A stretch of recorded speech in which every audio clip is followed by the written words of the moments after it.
Merry Christmas, Alex. Christmas? It's still October. What about Halloween? Oh, come on, Alex. Don't kill my Christmas joy. Besides, Halloween is so lame. Like, why would you purposely want to scare yourself? Because it's fun. That makes no sense to me. In this house, we're celebrating Christmas early. Besides, look what I found.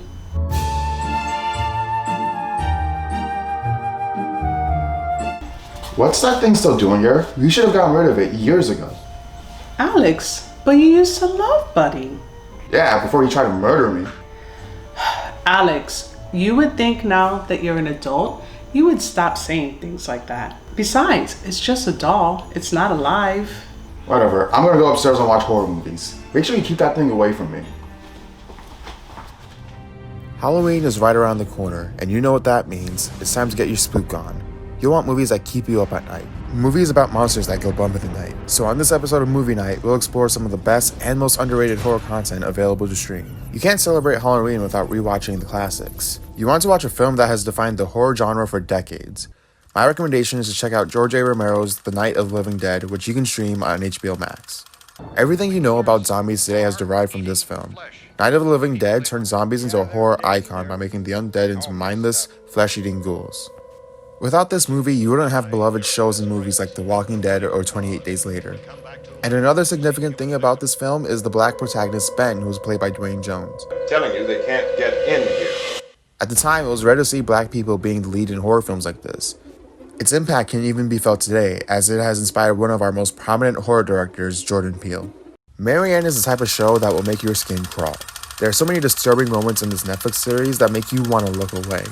Marianne follows a horror author by the name of Emma Larson. After deciding to end her famous book series about a witch named Marianne, an evil spirit begins to haunt her and she is prompted to return back to her hometown in order to defeat this spirit once and for all.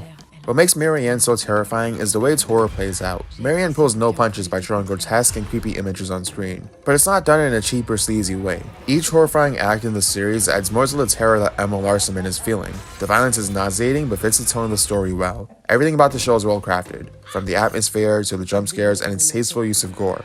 And most of that is due to the incredible direction by Samuel Bowden, who directed all 8 episodes. This is a show I rarely see horror fanatics talk about, and it's a shame, because it has to be one of the best horror shows I've ever seen.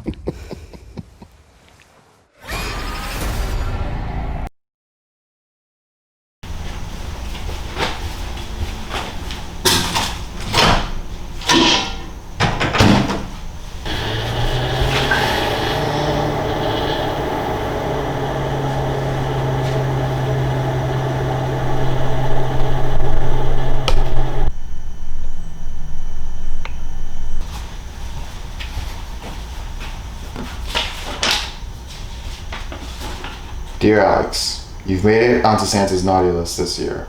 Where's your Christmas spirit? Come on, it's not even Christmas yet, it's Halloween. Can't I just be haunted by something normal?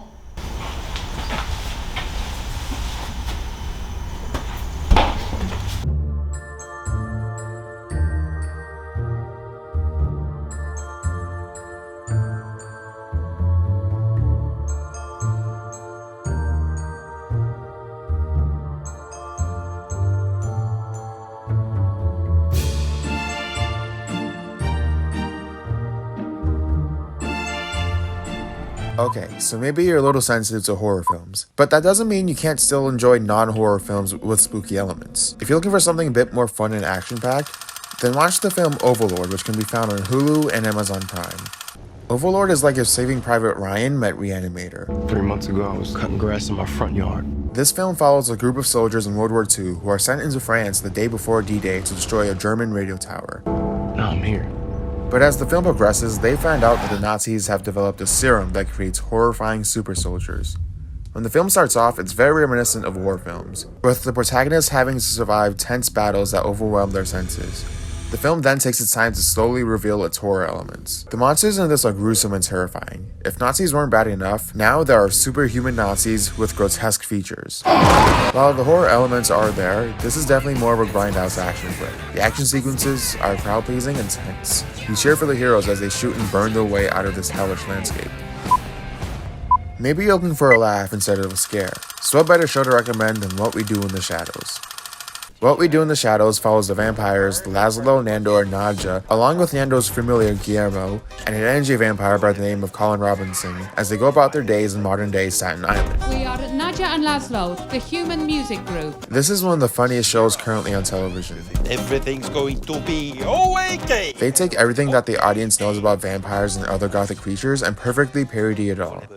We see these vampires try to live in modern society even though they come from different time periods. So when they come across things like chain emails or internet trolls, they're completely out of their element and it leads to some great jokes.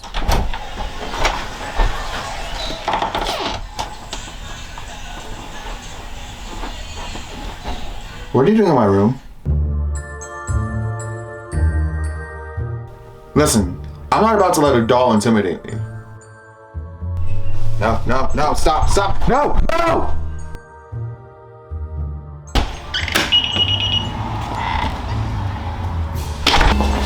Merry Christmas, Louis!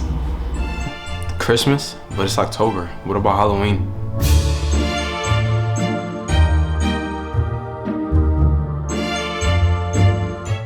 Now you have a list of fantastic horror content to watch this Halloween. However you choose to celebrate this year, I hope you all stay safe.